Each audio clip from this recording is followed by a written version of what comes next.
Welcome to the Ultraflex Football podcast, where we have fun with our friends while we talk about football and anything else we want to talk about.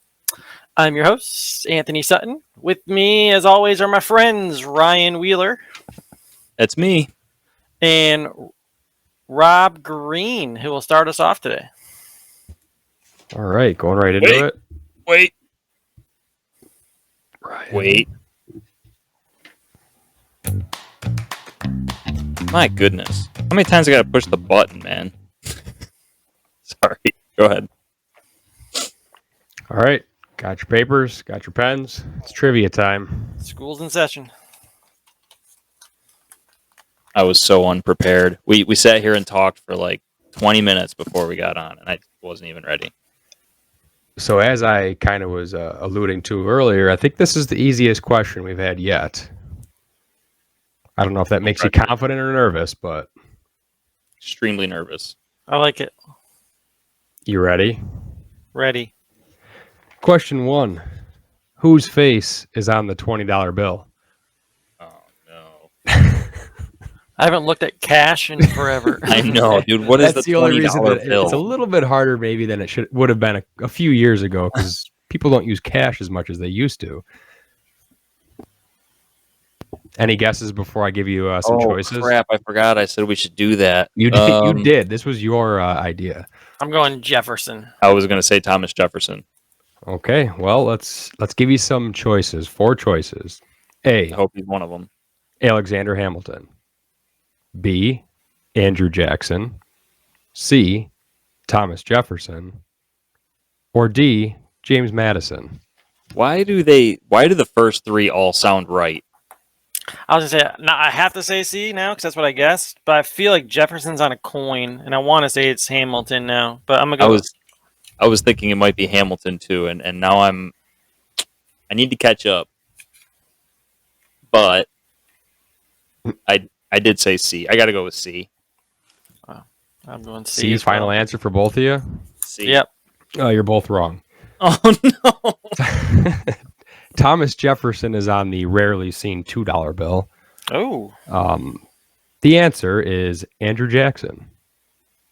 Oh, no. So B was the correct answer. Okay, well, I would have went with A. Alexander Hamilton is on the $10 bill.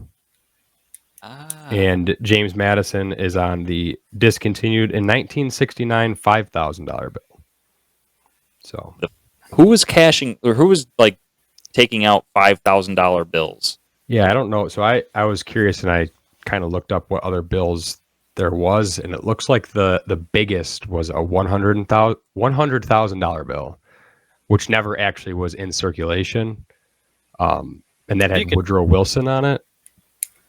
But there was a $50,000 bill too that was discontinued in like the '60s. Also, that's big money, Woodrow Wilson. If you could find a $5,000 bill, like, what do you think it's worth? Obviously $5,000, but like, what do you? That's what. Yeah, because that website I was on was saying the $100,000 bills that were never actually circulated are worth like millions and millions if you have one. Yeah, are you guys? So I'm sure the $5,000 bill is worth more than $5,000. Are you guys in on the Powerball 1.2 bill? So I went in when it was like 800 mil and then 1 billion. I only bought 1 ticket because I figure you have just as good of a chance. I mean, statistically, no, but I feel like I have just as good of a chance buying 1 ticket as I do like 100. You'd probably have to buy so many to change your odds that, 1 ticket's the way to go if you're going to do anything. How much is a ticket anyway? Like $2? $2. Yeah. Unless did not buy one. Or whatever it's but called. If nobody wins this one, I'll probably have to go in on it. Did you buy any? I did not, no. I bought, last time I got over a bill, or I don't know if it was the Powerball or the Mega Ball or whatever. I think it was the Mega Millions last time, because I definitely bought like 5 last time. Yeah, last time I got over a bill, I did. But I'll, if no one wins this time, I'll probably do it. Because 1.2 bill is not enough. I got to get the 1.5 bill. I was just going to say, what is the logic there? Like, it needs to be at least 1.5. Come on, Ryan. Has it ever been 1.5? I feel like it's already at like the highest. I don't know. All right, so we both stink. So you're both wrong. What's the score update, Anthony? I'm still up 2. 2? That's what I thought, just making sure. So I think last time you both got both questions wrong. So One of you needs to get this one right. Question 2. Which mammal has the strongest bite? My 19-month-old. The human. What are you thinking, Ryan? Where's your head at? I'm thinking like a lion. Okay, so it's not a shark. I just want to, throw that out there. Well, I don't think not sharks a are mammal. mammals, are they? No, just making sure. Okay. Making sure you knew. All right. You want some choices? Yeah. First thing that came to my mind was crocodile, but it's not a mammal. So. Yep. Crocodile was number 1 on a couple of the lists I saw, and then another one said the great white shark. So I don't know if they really have tested a shark's bite power or if it's like a myth, but no, they definitely have. They put like little sensors out, like seals, and they have them come up and chomp down on them. Nice. Yeah, and crocodile was the first thing that came to my mind too, Tony. So yeah, it was one of the specific crocodiles. I don't remember which one, but it was like 5,000 psi. My guess is gonna be a rhino, but I'll let you give us the answers. All right, so your choices. I'm not going to give you the answers. I'm going to give you some choices. A, hippopotamus. B, hyena. C, jaguar. Or D, the polar bear. I got my answer. Yeah, me too. I knew it as soon as you said it. I remembered. Are you good, Tony? Yep. A, hippo. A, hippo. All right, there you go. You both got it. Yeah. So I remember seeing videos of people putting like watermelons in their mouth and then just... Yeah, because they can open their jaws like 180 degrees. It's pretty cool. Their bite power is 1,800 psi. Humans was like, I think 100. Like so low 100s maybe. I know. Or just short of 100, right around there. I should have wrote it down. But of those choices, the jaguar is second with 1,500 psi. And Ryan, you mentioned the lion. It is almost 3 times more powerful than a lion's bite. Wow. You don't want to be caught one-on-one with a jaguar. Yeah. It had the highest for any of the cats, the wild cats. The polar bear, 1,200 psi, and the hyena, 1,100 psi, is over double the strength of a lion's bite also. So, wow. Interesting fact. The lion doesn't bite as hard as you think it does. Do you guys know its bark is louder than its bite? Is that what they say? So do you guys know what dog has the greatest bite force? This might be wrong. It's what I was told at work because we're told to watch out for dogs, but I'm going to guess it's not the Chihuahua. Oh, wrong. No, I'm just kidding. It's not. Can I Google it on my phone quick? I'm going to guess. Don't Google it. I'm going to guess a pit bull. That would have been my guess too, but I'll say Rottweiler. It's a Rottweiler. I mean, makes sense. If my work is telling the truth, they could be just a bunch of liars, so who knows? They look like they bite hard. I will say that. All right, we are ranking 3 today. This time we are ranking our favorite video games. I'll be interested to see what the strategy was as far as if people are interested in storylines, fun, Wii Sport, PS2, PS3, PS4, Xbox. So I'll go ahead and start with my number 3. I'm not good at video games, so my list is purely based off of which one I have the most fun playing. I don't care about the storyline. So number 3 for me is going back in the day to the PS2 to Tony Hawk Pro Skater 3. That Never game got into that one. The game let you like just hit triangle and grind around the whole map, and then there was a lot of fun like adventures to get tokens. I remember those. So that's number 3 for me. That was a good game. I definitely played it before, but it wasn't one I ever owned. So you can tell Tony was into cheat codes. I don't know if you played it at my house or what, but I always turned on like unlimited balance. So whenever you would grind, you would just constantly be able to grind forever, and you just get like 1 billion points. No, I didn't. To me, that's boring. So I didn't do the cheat codes. Oh, okay. That's number 3 for me. Totally boring. All right. I went a little different direction here. My number 3, Red Dead Redemption 2. So that was like 2018, I believe that one came out on the PS4, but it still is probably the most beautiful scenery I've seen in a game. Just the open world. You get to be a cowboy, pretty much do whatever you want, and had to throw it on the list just because I think it's the best looking game I've ever played. That's fair. I don't know that I've ever played it, but I've heard good reviews about it. Made by Rockstar, the same people who made GTA. There's so many good games. Like I grew up playing a lot of games, and I still kind of play a good amount. I'm debating my 3. I'm gonna give like a shout out to another one, but my third favorite is probably gonna be Fortnite. Although I will say it's old now, but I've put so much time into playing that game that it has to make my list. Yeah, we all played that a lot. Yeah, made in Raleigh, North Carolina, by Epic Games.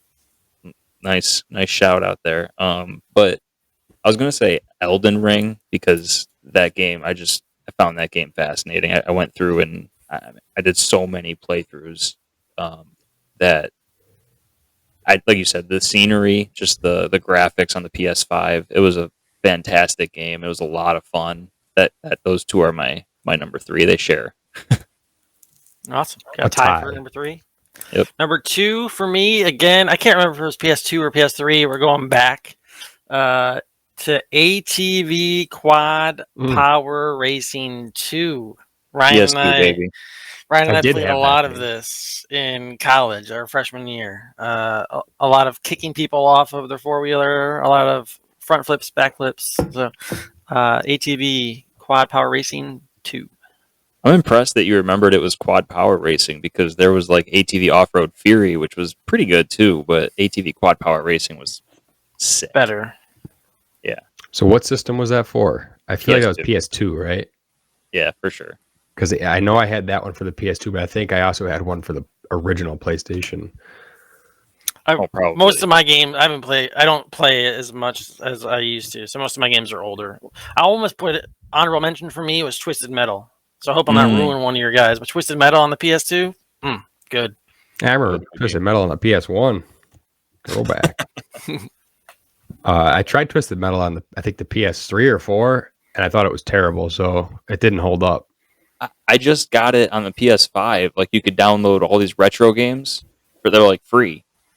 So I went in and downloaded it, and it sucks. It was terrible. Yeah, I feel like it wasn't one that like held up to time. Some games you can go back and keep playing. Not sure that's one of them. No. But it was fun back in the day for sure. It was. My number 2, I went with Grand Theft Auto 5, another Rockstar game. Another huge open world. You get to play as 3 different main characters in this one that each have like different power-ups. Fun missions, good story. I mean, you could do whatever you want in GTA. I feel like most people have played it at one point or another. Growing up, I think I played it at Ryan's house quite a bit, even though I wasn't allowed to have it myself. Shout out to my parents, but shout out to bad parenting on my parents then. Yeah, that was always fun growing up playing. I want to say it was GTA 3 at your house, and then Vice City for sure. Vice City, yeah. It's funny. Like a couple days ago, I saw something on Twitter where a guy knew the entire city of Miami from Grand Theft Auto. That's how good the graphics are. That's crazy. So it's been like almost, I think, 8 years since that game came out, and GTA 6. There's been some rumors, so hopefully soon. They've had enough time to make it good. No kidding. My number 2 is ATV Quad Power Racing. That game was sick. Right there with you, Tony. We can move on pretty quick through that. We spent a lot of time on that. Yeah.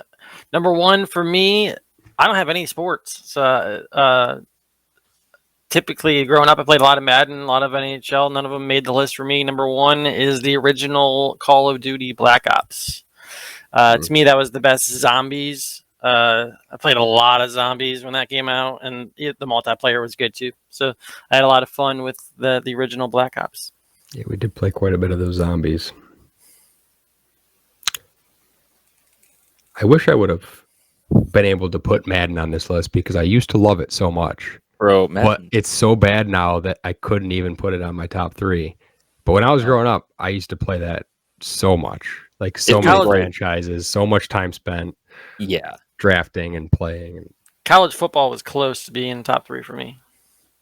Yeah, I played a good amount of college football as well. I mean, really all the sports games, and now most of them just I don't know what it is. They were better when we were kids. I don't know. Yeah, I agree, man. Madden is terrible now. I bought the last one after not buying it for like 3 years, and I wish I could return it. It was regretted it almost instantly.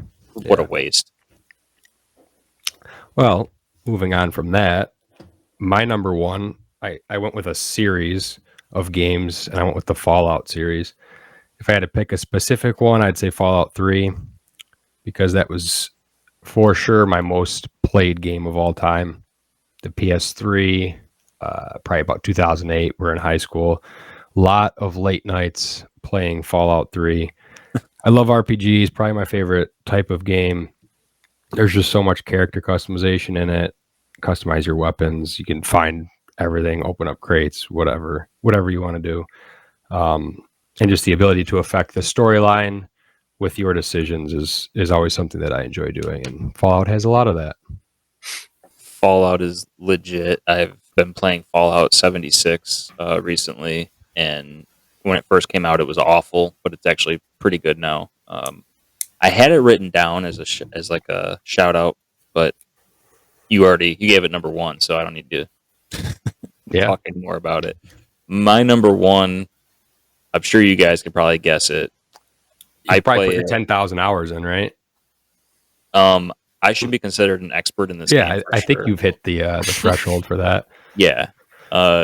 It's Rocket League. I've played, it's disgusting. Like if I look at my hours at how much time I've spent playing Rocket League, it's like I spent like a whole year of my life just playing Rocket League. Hey, as long as you enjoy it, that's all that matters. Oh, it's so much fun.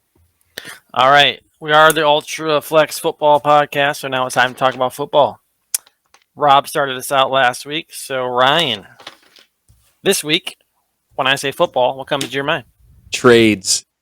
Yeah. There was deadline. A great deadline finally. Like I was texting you guys saying, because I thought the deadline ended at 1:00 for some reason. I think I was listening to a West Coast podcast and they said 1 p.m. And so I just automatically thought it was 1 p.m. East Coast because we dominate the time zones here. And man, I was so disappointed. I was like, what, TJ Hawkinson got traded before like 1 p.m.? I was like, oh, we had one good trade. That was the only trade, right? I think. Yeah. And then it had like just the trade started coming in and they actually got a little exciting there. It wasn't like extremely exciting, but it wasn't the NBA exciting.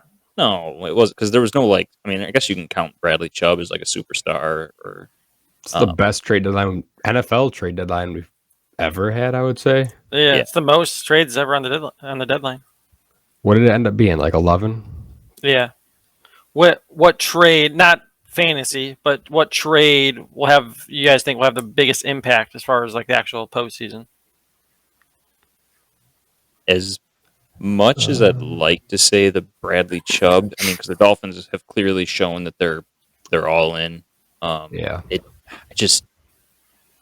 don't think that they're going to win the AFC East, and I think that has the potential to be the move that changes the most, because if he can give them enough pass rush to where they can not blitz as much as they've been blitzing and rush 4, kind of like the Bills have been doing successfully, it lets them do more defensively. Again, I like you, I don't know that it will end up being the trade that matters the most, but I think it has the potential to be that. Yeah, I'm right there with you. What about, I guess we'll remove McCaffrey because that wasn't technically the deadline, but that's also a trade that happened since the last time we were on here. Roquan going to Baltimore, does that help, or does that worry you at all as a Bills fan facing Baltimore, or does that really not have no impact? I mean, there will be an impact, but I don't think. Yeah, I don't think linebackers are enough to move the needle. Tony going to Kansas City. Let's go, baby. Again, I don't think that was a deadline, but still a trade. Yeah, it's still a trade. Close enough to the deadline. No, they still have Mahomes. I mean, you're afraid of them no matter who's playing receiver, as long as Mahomes is the quarterback. And Tony isn't Hill, and like it's not like they just got the replacement for Hill. Although Tony is a freak athlete, but see if he can stay healthy first. How about, because we are all Buffalo fans, adding Garner Zone, which is where I live, Nyheim Hines to the Bills. Big impact, medium impact. What do you guys think there? I think it could be a pretty big impact, more so for what it frees up other guys to do. So he's going to come in and be the punt returner for sure. And I think Brandon Beane was kind of talking about this today a little bit. They've been using Khalil Shakir as a punt returner. This is going to let him be freed up from that duty and focus solely on playing wide receiver and potentially step into a bigger role there and take that from Isaiah McKenzie, which could be good. He's struggled at times this year. And Hines gives you some speed that you really didn't have otherwise. I think 4.38 is probably the fastest guy in their offense now. Yeah, I saw a tweet earlier saying that he was the fastest. Cook had to be close to that, right? Yeah, he was low 4.4s. Yeah, he was 4.41 or 4.42. I think the best analogy, seeing how it is the World Series, like this wasn't McCaffrey. Like McCaffrey's probably a grand slam, but this is probably a leadoff double with no outs. So a pretty big trade, a lot of value, a lot of depth, and anytime Zach Moss can no longer be on the field, it's a win for all of us. So addition by subtraction. And from everything I've seen on Hines too, I just wanted to say it seems like he's a really good guy, good in the community, and liked by his teammates. So, did you just use a baseball analogy? Yeah, it's the World Series. Did you see Bryce Harper's home run yesterday between the walk-up music, the crowd going crazy? Wait, did I know that it was the World Series right now? Is another question you could have asked? Does Ryan know who Bryce Harper is? I mean, I thought he played for the Phillies. He does play for the Phillies. Are in the World Series. That's right. Yeah. Oh, well, look at that. See? Goodness gracious. Next thing that comes to my mind when I hear football right now is starting to figure out who are the Super Bowl contenders, which we'll probably talk a little bit more about next week during our midseason awards. But does either the Hawkinson trade to the Vikings or Chubb's trade to Miami change who you think could make the Super Bowl in either of those divisions? Negative. No, I don't think either is enough to really matter towards a Super Bowl victory, but I think they were probably already contenders to go to the Super Bowl, so yeah, it helps them out. Right. If you had to pick right now, obviously the Eagles out of the NFC, but are the Vikings the number 2? I know they're 6-1, so it probably seems like an easy answer, but do you think the Vikings are better than the Cowboys? Or do you trust them more than the 49ers? No, I don't think I trust Cousins in the big games yet. Yeah. Give me when the Cowboys. Lights come on, I'm not sure that he's going to be up to the task until we are proven otherwise. Yeah, give me the Cowboys. Give me the 49ers over them. I think that's probably... I mean, maybe... the Seahawks, man, they have some sort of magic going on right now. I don't know that they're going to make the playoffs, but if they do, I don't feel like you want to play the Seahawks necessarily right now. They're playing well. Especially not in Seattle if they somehow win that division. Yeah. What about the AFC? Seems like it's kind of just taken shape already. Like the Bills seem like the favorite to win that division. Titans are 5-2 now, and seem like they're going to run away with that division because the Colts are moving on to Samuel. Chiefs seem like they're going to run away with the West, and the only division that's kind of up for grabs right now is the North. But even the Ravens seem like they kind of have a handle on that. So it seems like the AFC is kind of already taken shape. Ugly loss to the Browns by the Bengals. Yeah, that was very bad. That was brutal. Did you mention the Titans in there? Ooh, let's go Titans. What is that, 5 in a row now? They lost the first 2? So, are you picking them to beat the Chiefs? No. Did you see how big of an underdog they are? Yes, but I think they'll cover the spread. I'm not picking them to win, but no one ever picks the Titans to win games like that, and then somehow, miraculously, they pull it out. I hope they do. Pull it off. As a Bills fan, put another game between the Bills and the Chiefs. Why not? Vrabel's definitely top 5 coach in the league. I agree with that. Agree. Maybe top 7. Yeah, I don't know about 5. He's on his way there. He's a good coach. He's a very, very good coach. Yeah, he's going to be there a long time. I do want to go back to the Bengals. Are you guys less worried about them without Chase? I mean, obviously you would be if you didn't have to play him, but I mean, do you think they can still make the playoffs without him? Because they looked pretty bad last week. I think he's a vital part of that offense. I know we still don't know how long he's going to be out. But yeah, when you lose a guy of that caliber, I think it's hard to recover. I think maybe it'll just take them a couple weeks, but I think they're still a playoff team, although the AFC East is like completely loaded right now in terms of teams with good records. I think the Jets are about to hit a cliff, but I do think the Bengals will figure it out. I do think they will. The Bengals are 4-4 right now. Yeah. To Ryan's point, I think the Jets slowly tamper off. I think the Patriots slowly tamper off. The Dolphins are going to be there for the long haul. And then that's tamper, really it. Or is it taper? I think it's definitely taper. Oh, okay. Taper. Yeah. I was curious. I'm not trying to. Pretty sure. I don't know. But either way, what was that? Look into that 3, 4, 5. Is that?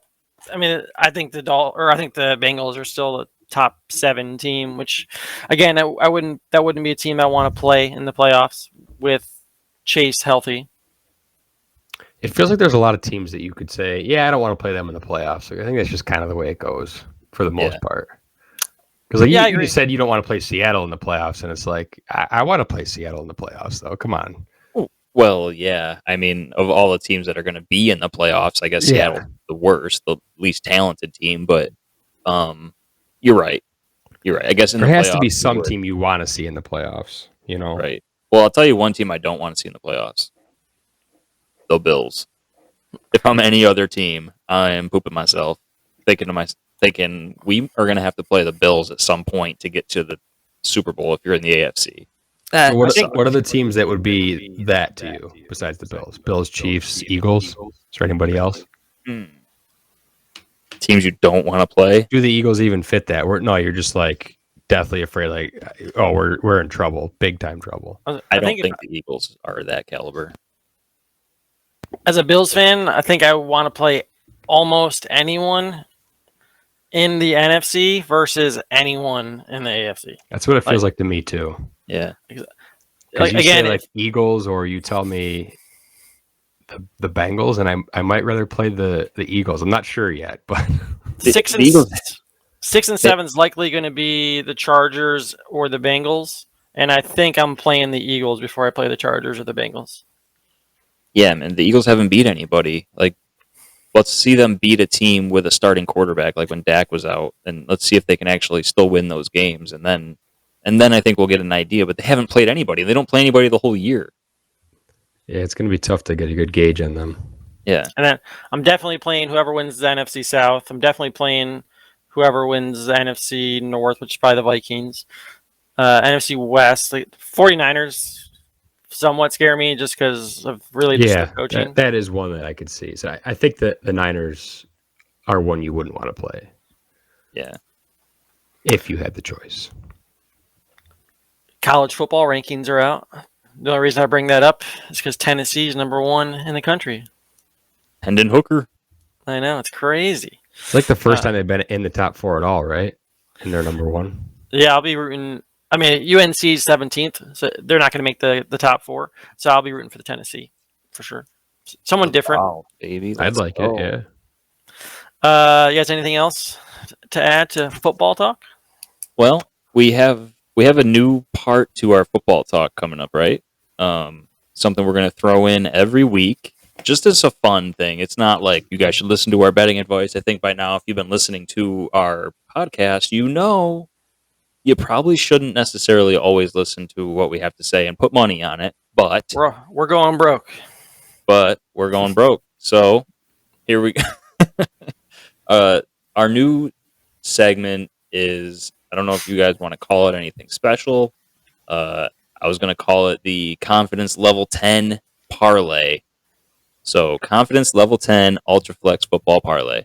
So basically, we're each going to take one game from the Sunday slate of games, and we're going to take either like the over-under or the money line or the spread, and we're each going to pick one that we like and parlay all three of those picks together. And then, I'm going to bet like basically next to nothing because I have zero confidence. Pick we're most confident in every week. Yes. We're going to each parlay the three together and see how many we can hit. Yes. Did you get that, Tony? We had a whole discussion in our group chat. When I say we, it was really just Ryan and I, because I was confused or assumed things. Because when I think that the podcast, the three of us, is each going to pick one thing that we're most confident about, then the podcast would have one slip or one bet. I was not under the assumption that we would all pick one thing and then all bet the same thing 3 different times. This would be a lot easier if you lived in a state that had betting, I just want to say. Mobile betting. It would be. Bro, you just explained it again, and I still don't understand what you're saying. I don't know why I don't understand. Anthony thought that we were going to do one bet of however much money, we'll just say $1, and then do that every week with our 3 picks, and at the end of the year, split it 3 ways. Yes. It still doesn't make sense to me why we are placing 3 different bets that are the same exact bet. Why don't we just take turns betting $1 and split it at the end? One person places the bet every week. Because I'll just bet separately, then I keep my money to myself and don't have to pass it out at the end. Right. Rob has his money to himself, and I'm placing your bets. I don't know if this is even allowed, but I'm placing your bets for you. And then you're just going to give him some money at some point. It's fine. No, right. It's fine. I just assumed, again, it happens when you assume. You definitely made an ass out of you and me. There's no doubt about that in those texts. All right, yeah. Ryan texted me and basically asked me to tag in there and try to help. I said, Rob. He's like, I don't understand. I don't understand what the guy doesn't understand about what I'm explaining to him. I need you to do a better job explaining. That's why I did the bullet points, basically. Yeah. Do you understand now or no? I get what you're saying, but that's basically we got to move on. But that's basically what we're doing because Rob's doing his own. So we're doing 2 instead of 3. You think that we're placing 3 separate bets? We're not. We're placing 2. Rob's doing his own, and I'm taking care of you and me. All right, North Carolina just needs to get things moving and approve mobile betting. How far along are they, Anthony? Anything going on there? It'll be 2024, but 2024. Jeez. To be fair, that was never explained in the chat that Rob was doing separate. Bro, anyway, my pick many times. Who's giving their pick first? Let's go. My pick is Seattle money line. They are actually underdogs at Arizona, but I'm picking them money line straight up to win that game. Right. My pick is going to be the under 49.5 for the Green Bay Packers at Detroit Lions.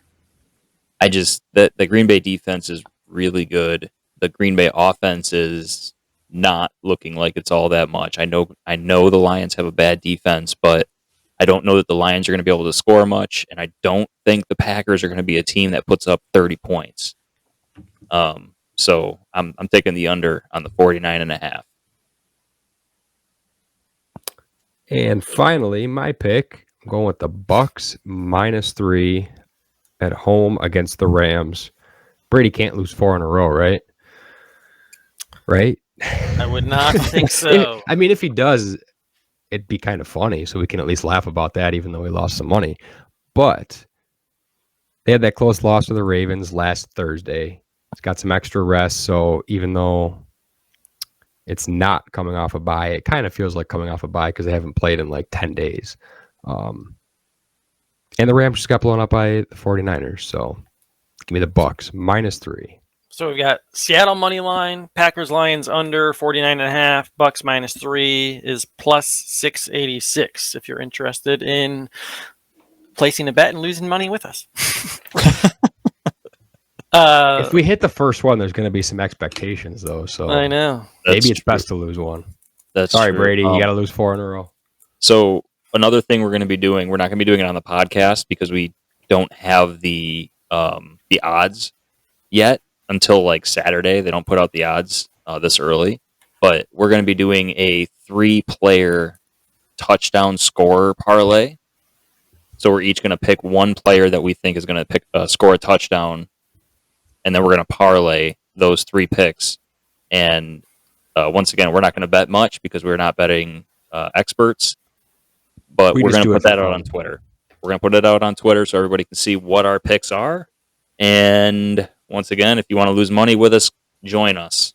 Just to be clear, we're doing 3 bets or 2 bets or 1 bet. Oh, my God. It's 4. Right. Were you even listening? Time for the best segment of the week, in my opinion.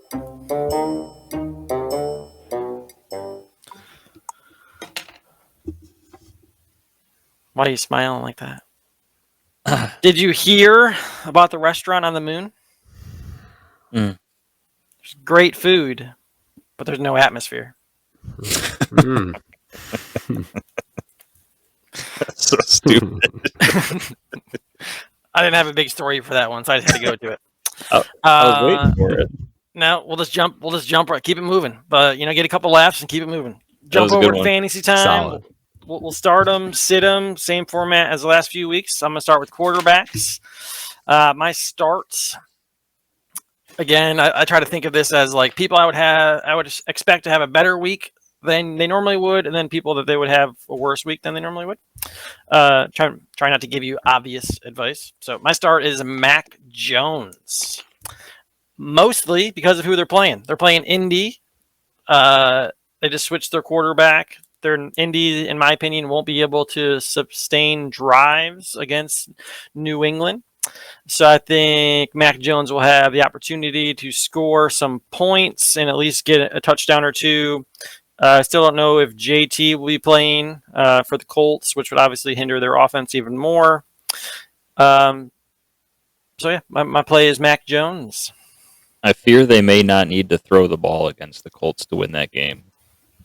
But maybe not. Get some play action. Get down by the red zone. Get some touchdowns. Last week my start was PJ Walker, which ended up being a pretty decent play. I know they kind of got the Hail Mary at the end to make it look maybe better than it would have elsewise. But hey, that's fantasy. Who cares how the points get there? Doesn't matter how you get them. That's right. Good to go. Running back start of the week. Cordero Patterson, Falcons versus the LA Chargers. First game back after missing 4 games. He was on the IR. As we've talked about before, the Falcons are in love with running the ball this year, especially Ryan's old OC there from Tennessee, right? You know all about that. Arthur Smith, the head coach there now. So they keep winning games, even though they probably shouldn't, especially with the way they're playing. But they keep running. They keep winning. They're going to keep running. They're playing the Chargers this week, 31st against the run. So despite what a lot of us thought going in this year, we thought the Chargers would have a good defense. That has not been the case. So Patterson gets a smash spot in his return to the lineup, and I think he's going to hit a home run. Oh my God, was that another baseball analogy? More baseball. What is happening, guys? This is the football podcast. I thought it was the Ultraflex podcast. Oh yeah, you're right. Talk about whatever we want. Oh shoot, that's right. That's the NFC South leading Falcons. Yeah. Accurate? Yeah, big win after the missed extra point by the Carolina Panthers. DJ Moore ripping his helmet off. Which was the kicker should have just made the extra point. And it shouldn't have even been a penalty anyway. Come on. He was off the field by the time he took it off.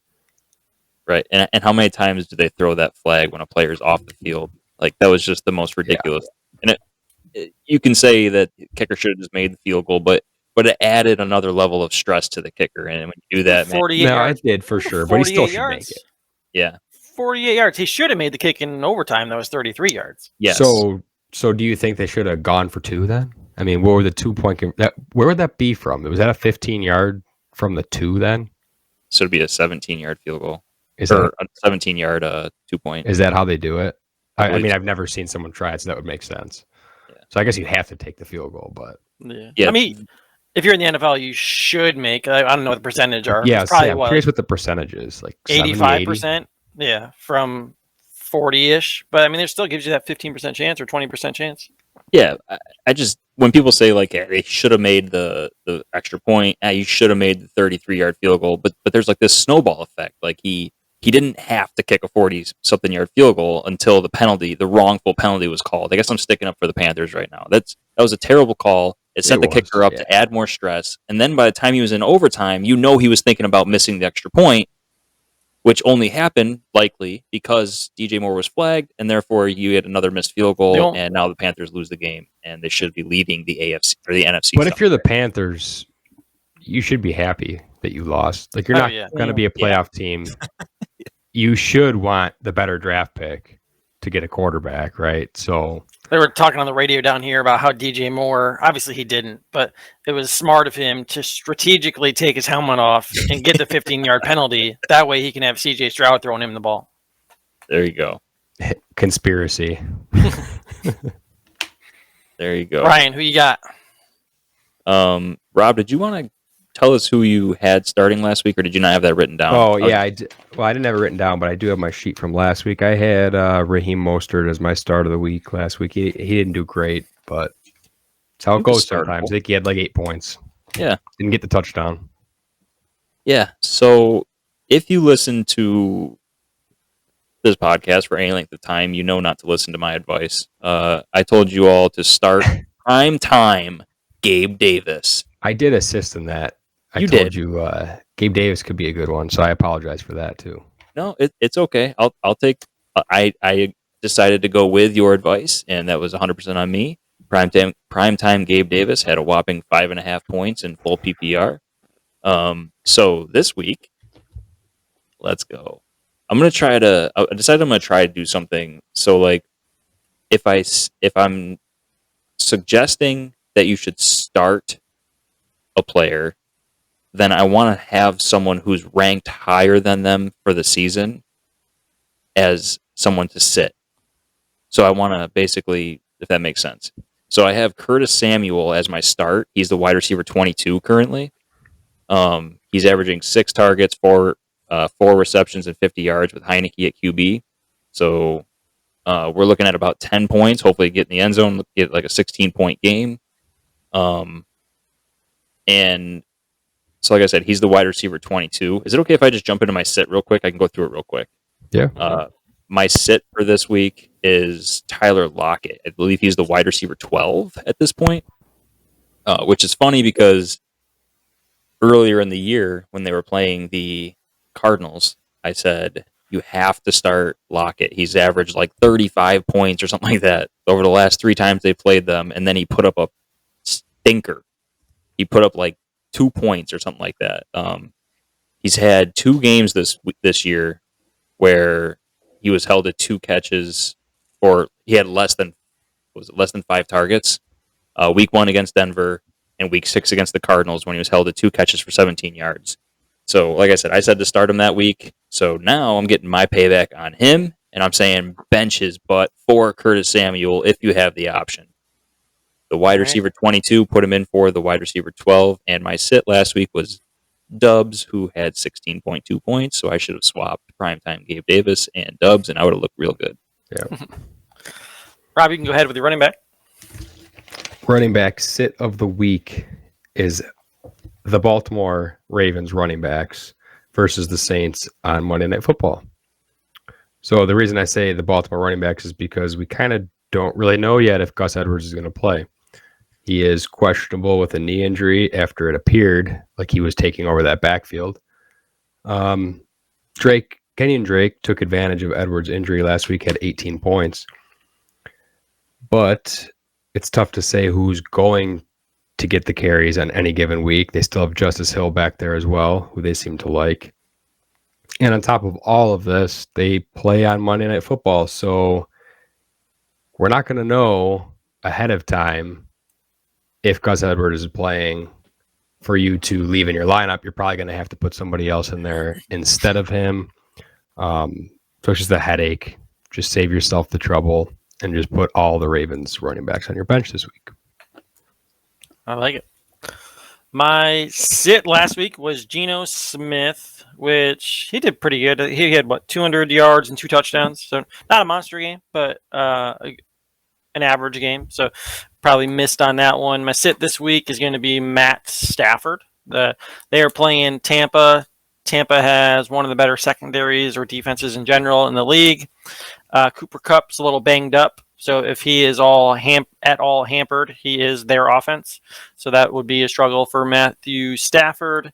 And they weren't able to really give him any help at the deadline. So he's going out there with limited weapons. Allen Robinson showed a little bit improvement over the last week or two. But still, I think he has a down week. So I would be sitting Matthew Stafford. I was going to backtrack to my sit of the week last week. Darrell Henderson got outproduced by some guy named Ronnie Rivers. I'm not even sure if he's real or not. So I think it was a good sit recommendation. Good call. Nice. I'll jump into FanDuel real quick. My start last week was Tua. He kind of went off, so I think that was a win there. My third week in a row, I'll be picking on the Lions defense, and I'll be going with Aaron Rodgers.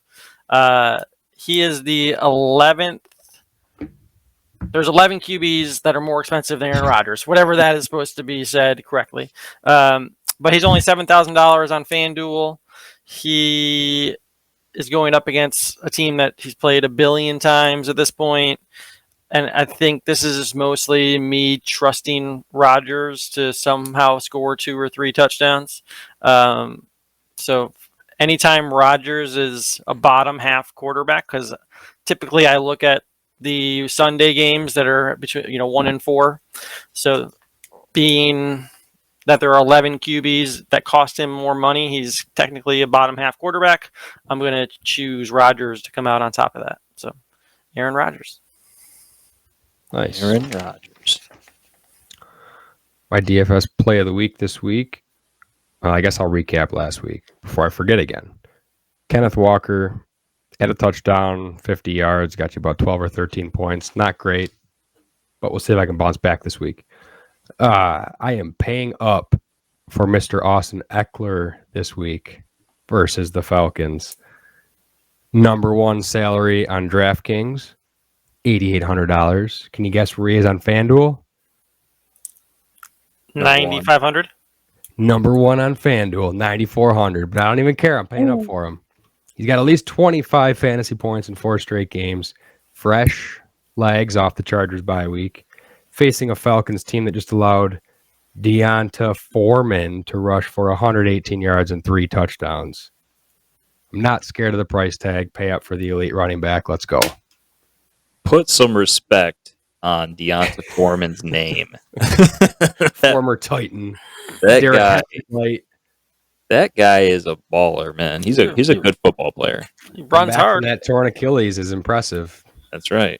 Who cares if it took him 4 years to recover? He actually came back. I think it's impressive in general. No, it is for sure. Because you've seen other guys never come back, or guys like Cam Akers really struggle with it. So exactly. And maybe Cam Akers will be someone that someone's going to want to buy in the next 3 years. But right now it doesn't look like it. So my DFS play last week was I paired it with Anthony. I said start yourself some DJ Moore. He went 6 for 11, 152 yards and a touchdown for 24 and a half fantasy points, baby. Let's go. I actually had a good call for once. Problem is I have so many bad calls. You can't trust me when I make any of these. So my start this week is going to be Tyler Boyd. FanDuel wide receiver 18 costs 6,900. DraftKings wide receiver 17 costs 6,300. He's playing against Carolina. They have the 22nd ranked defense. I can't talk right now against wide receivers. You can do it. I can do it. Thank you, Rob. I needed that. It's a makeup game after the stinker that the Bengals put up against the Browns, and Boyd has now scored a touchdown in his last 2 games. Without chasing the lineup, he should see more targets, which equals more fantasy goodness. Let's go, Tyler Boyd. We need all the goodness in the world. Well, it's right there. Ryan. We need more goodness from you right now. Oh, you got it, sir.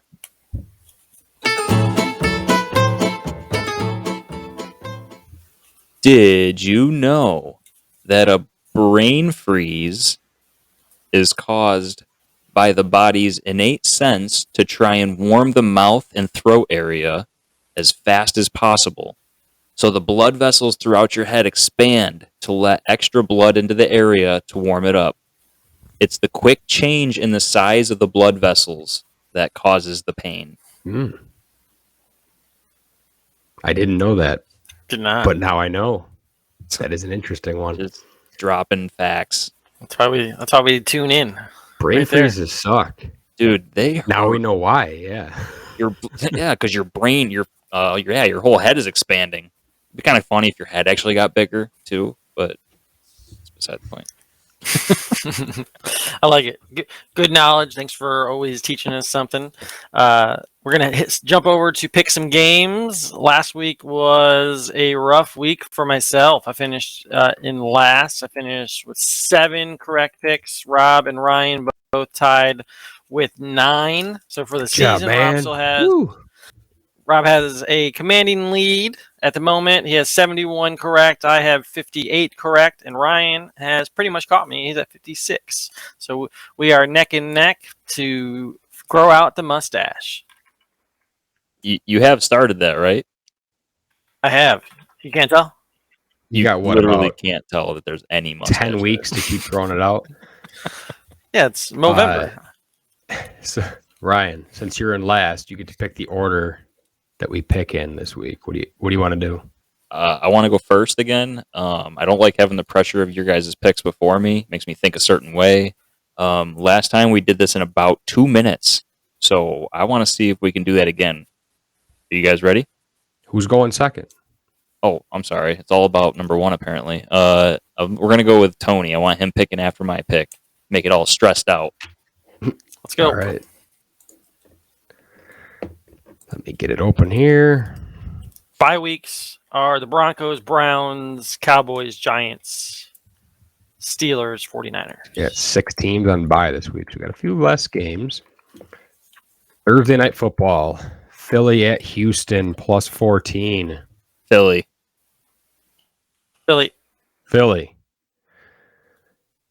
Buffalo at the New York Jets plus 12.5. Buffalo. Minnesota at Washington plus 3.5. Minnesota. Minnesota. Miami at Chicago plus 5. Miami.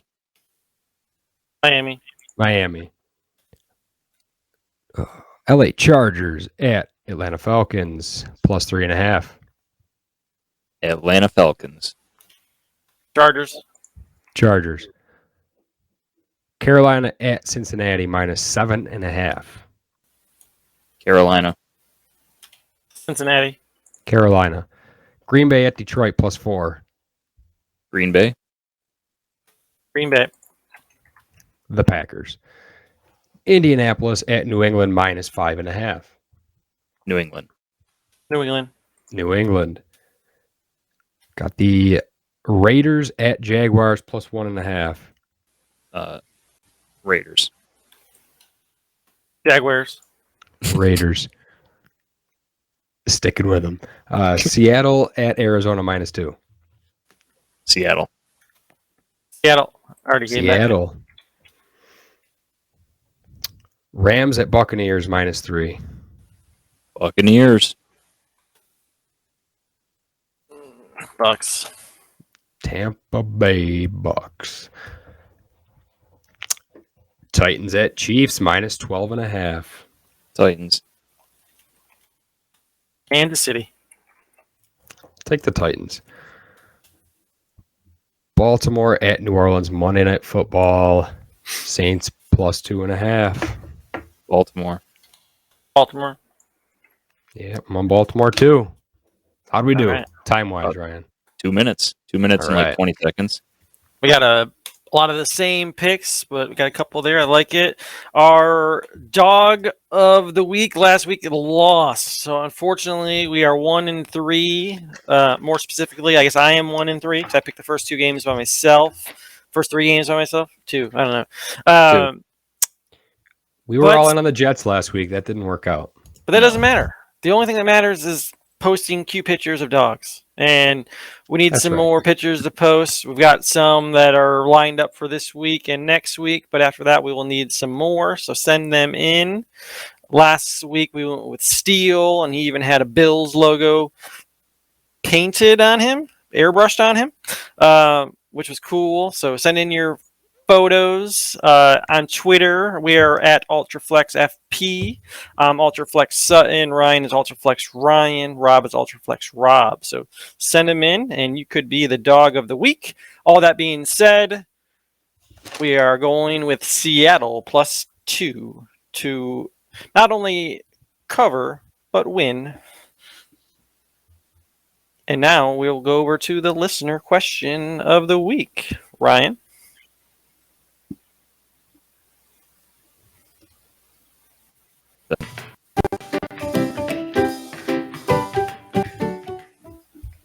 Oh yeah, baby. We got there. All right. What is the last TV show that you binged? And I'll jump in first. I don't watch much TV. The last TV show that I binged was Yellowstone, and it was fantastic. Love it.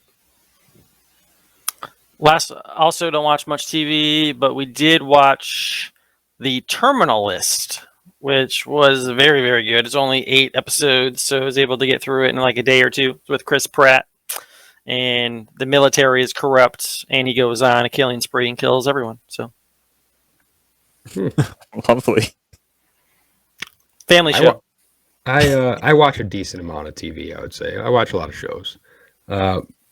I'm currently binge watching The Walking Dead, which I stopped watching about 6 years ago, jumped back into it where I left off, and going to finish it out. Before that, I rewatched Game of Thrones for the second time. And I think it was better the second time through because you didn't have to wait a week every time, right, and overthink everything. But I will say the last season still wasn't great. It was just rushed. Still bombed. Yeah, it was just rushed. I just want to throw out, I did watch Dark at some point. I think it was on Netflix. Oh, that's good. Yeah. It was very good, very mind-bending, and extremely hard to follow. Did I tell you to watch that one? I feel like I recommended that one to you. Yeah, you did. Excellent show. And Shadow and Bone was another one that I was watching. Haven't seen that one. Just a couple shout-outs. All right, and second listener question is, if there was a fire in your house, and assuming your animals, spouses, and children make it out safely, what is the one thing that you're making sure you get out of that house with you? Just doing one thing? You can do it. I mean, I figured one thing makes it like really suspenseful. Like you can only take one thing. But I think I'm good with one. Okay. I'm good with one. I have my answer. And I got to make sure I have my wallet because I don't want to deal with the headache of having to cancel all the credit cards and figuring everything else out. I just want all that stuff. It's out of the phone, but I feel like I always have my phone on me anyway. So I think the phone is just automatically with you. Like that's why if we had to do 3, that was going to be one of mine. But kind of. I had 3. Let's just do 3. We can do 3. Go ahead. I gave you 2 then. My phone and my wallet. I'll think about my third. Phone was 1 for me as well, and then we have a cabinet that has like all of our social security cards and all that stuff in there. I was thinking about that. And I don't want to deal with the same thing. I don't want to deal with all the paperwork to get all that done. And then number 3 for me, which actually where I'm sitting right now is the garage. So I kind of included that in the house fire. So 3, if I have time, depends on the fire, I would get the car out of the garage because that's an asset that would be expensive. That's a good one. Yeah. So our social security cards and all that are in a safe, and it's kind of heavy. And I don't know if I could carry that out while there's a fire going. So I might have to skip on that. And I think I'm just going to yank my PS5 off the the TV stand there because that thing was hard enough to get. And I don't want to have to try to buy another one. I love it. Those are all good answers. I think that phone is definitely one of them. My wallet, I don't know where it is half the time, so I don't know that I'd be able to. I don't know that I'd be able to find it anyways. But my same thing as Anthony. I have a filing cabinet that has like my passport, social security, birth certificate, all that stuff. Basically, stuff that I don't want to have to deal with. So I'm taking that.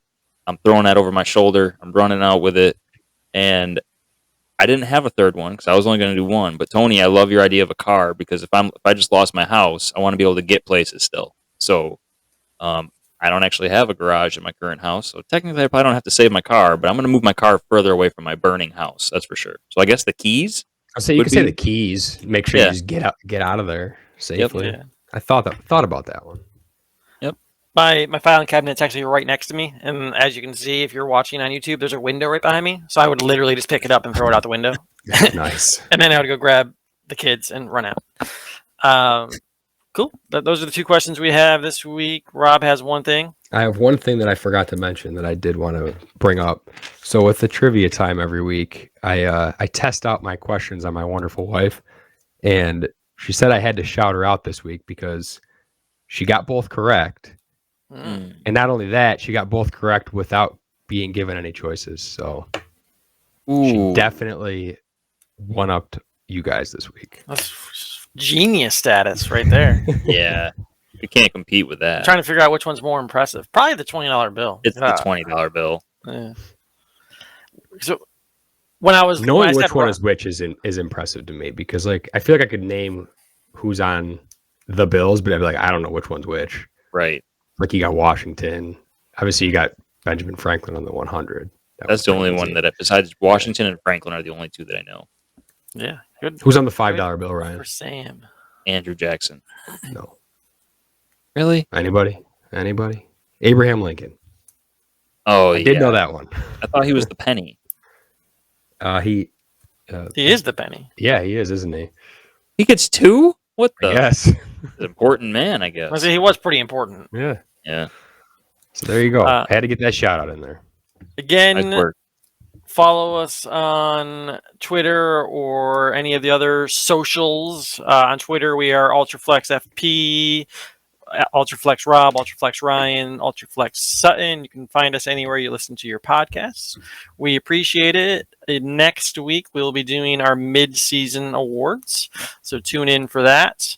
And because Rob will end up getting the last word anyway, I'll give the last word to Ryan. I totally didn't just start the outro music already. I totally didn't hear it. Ryan, you're good. Man, I continue. I got so much work to do with this timing. We got to sync this up, guys. We got to plan our last words or something. All right. Go Titans. Go Bills. Are you good with that? You're going to let me end it? I didn't have to say anything. You said it. We're good. Oh, wow. Okay. All right. Go Titans. Go Bills.